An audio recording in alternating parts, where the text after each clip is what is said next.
So what's the point of the trials then? I just don't really get it. If they already are allowed to burn. Well, see, we're actually thinning the bush. Yeah. We're only taking the rubbish out. Yeah.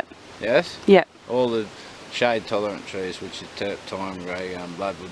Bloodwood's got to stay because that's one tree per 2 hectares. Bloodwood's got to stay standing because it's a winter flowering tree. Right. For our birds. One tree per hectare. One tree per 2 hectares. Per 2 hectares. Yes. And then the rest of the shit just gets cut down. Like turpentine, tallowood. Oh yeah, a percentage of the tallowood, the rough tallowood, yeah. Right. Red mahogany. Right. All your black butt, all those you can see, that's a 20-year-old gap.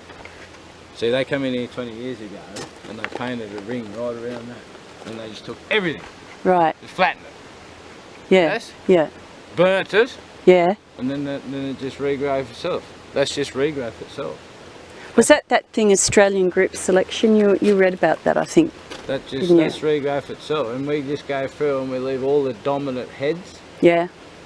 If we can keep the spacings around the 8 to 10 metres, 6 metres, well, the forestry are really happy if we can keep them at that. 8 to 10 metres? 6 to 10, say. Apart? In between that. There is some places that all that's grew there was wattle. So you actually just knock the wattle over and it goes for chip. Gone. Yeah. And get rid of it, eradicate it. Yeah. So hopefully that piece that's hollow, like there's nothing there, will grow blackbutt again. Right. But it's not going to be all the same age stand. So the main idea is to get it blackbutt, basically. Yeah. Get it blackbutt. Yeah. And the burn might help regenerate the blackbutt too, and you're thinning out all the shade tolerant trees. Yes. And then the burn might show that the blackbutt can reseed. Reseed. See, I cut 10, 11, say 12 years ago. The other side of the road here, we absolutely flattened it, mate. Just took everything in our path. Yep. With one big seed tree. Yep. Blackbutt seed tree every 40 to 60 metres apart. And then just took everything. That's back when the chip market was booming to the Japs, yes? Everything just went. And if you go over the other side of the road, Bob's Creek Road, Stills Road, in between there, we flattened it. And I mean, just annihilated it. And you go and have a look at it. It's common sense. They trickle burn it after we finished. They did trickle burn that, yeah. And there's blackbutt there. And this is only as big as that stuff. Yeah. And it's only 11 years old. Because the blackbutt's very fast growing. Yeah, and it's a versatile species for the forest. So they like it. Yeah, they like the blackbutt. Right. Right. Heron's Creek, Burl. What? Heron's Creek, Burl. Burl. Thrive.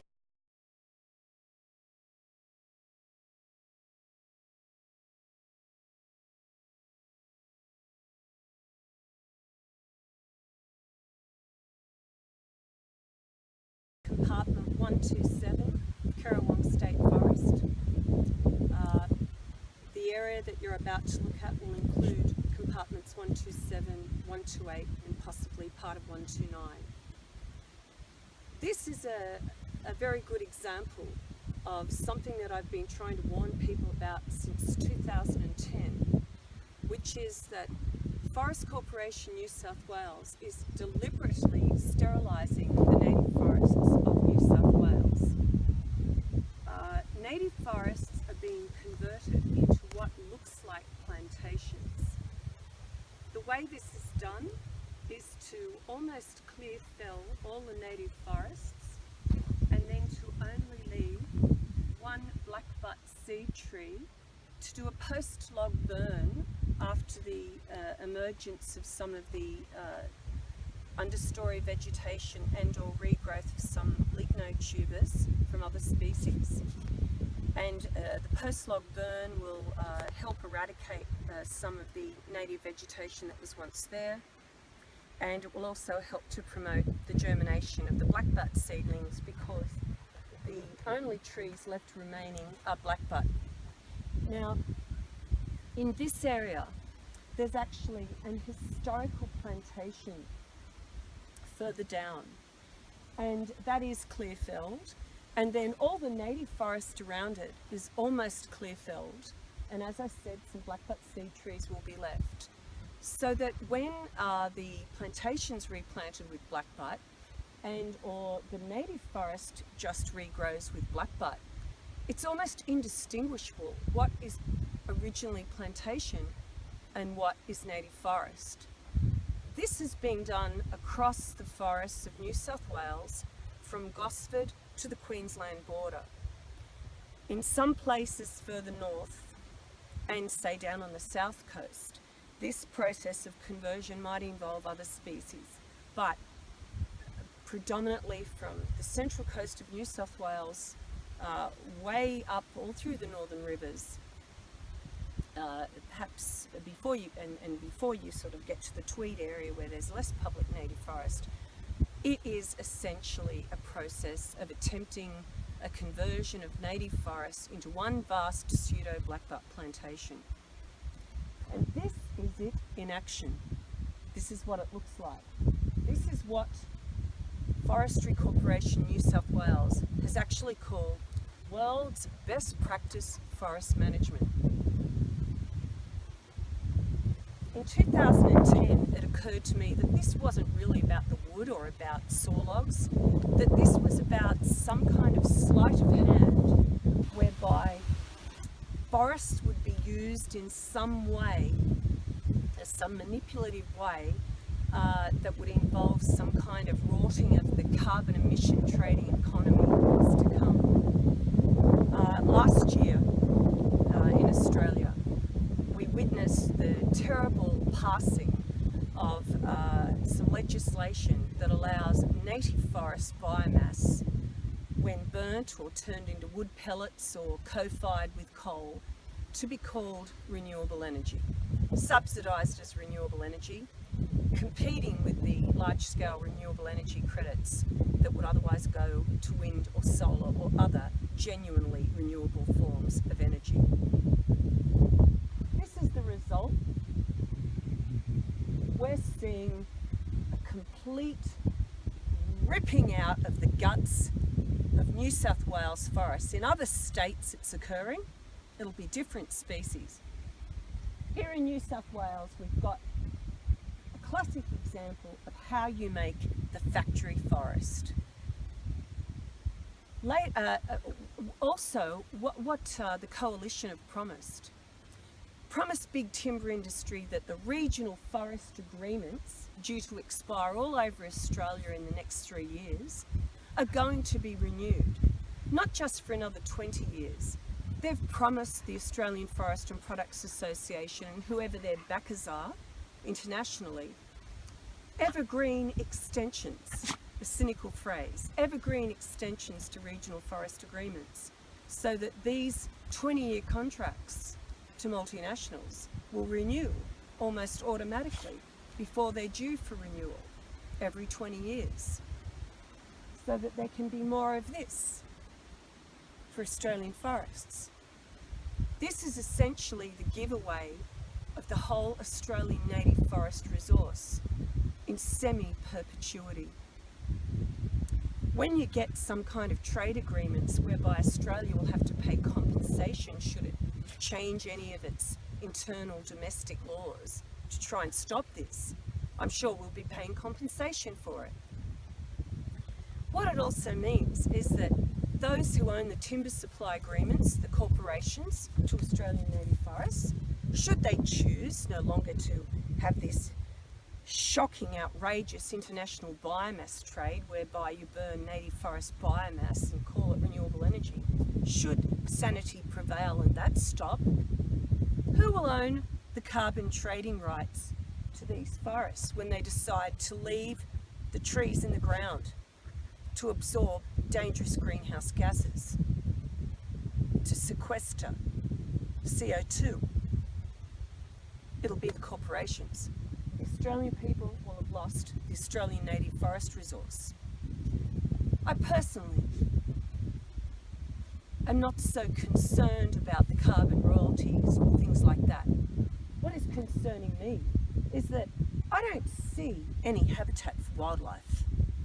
I don't see a situation where trees are allowed to grow to maturity for the 100 or 150 years it's going to take to develop the hollows to be the roosting areas, the breeding areas, the nurturing places, the shelters, the refuges for the wildlife, for the forest-dependent Australian marsupials and owls. We're watching mass extinction in process. The coalition is doing this knowingly. Labor also intends to renew regional forest agreements, not necessarily with the evergreen extensions. And Labor in the past has voted against the subsidising of native forest biomass as a renewable energy. But Labor seems enslaved to, I'm not quite sure who it is, I'm not sure if it's the CFMEU and the big machinery trade, or I'm not sure if it's phony jobs arguments, but they seem enslaved to this concept of treating your forests like this. The Greens, the Animal Justice Party, and quite a few others have a sane policy of get out of native forest logging, end this because we have a lot of plantation wood. But we have many, many alternatives for building and for our manufacturing requirements. No one's even explored the feasibility of industrial hemp for our fibre needs. That's because it's so easy to go into a resource like this that you can virtually get for free. Don't even bother replanting. Just manipulate it to become a factory forest. You've got the resource for free, and then you can get hold of the rights to it forever from stupid old Australia and own the forest resource. So the big timber industry is obviously backing the coalition and obviously putting the pressure on Labor. And all I can say to the Australian people and the people of New South Wales is, for goodness sake, get up and get out and have a look at your public state forests and see whether you think it's world's best practice management. Ask yourself, do you want to be responsible for your vote for the extinction of Australian wildlife? We've already got we're already the world leader in mammal extinction. We're going to be the world leader in all extinction before too long. Australian logging was identified in 2009 as being one of the 6 driving factors for the 6th greatest extinction crisis of this planet. Well, the Auditor General in 2009 warned North Coast forests are being cut faster than they can grow back. They are hammering every single compartment in the entire public forest estate like this. This is one of a myriad forests that I've gone to over the last 6 years.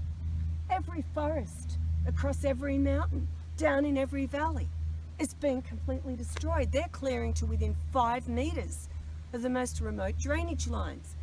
If we look down and follow any of these trails, we'll see that this logging goes on for kilometres till we get to the creeks. Think of the weed invasion. Think of the lack of habitat.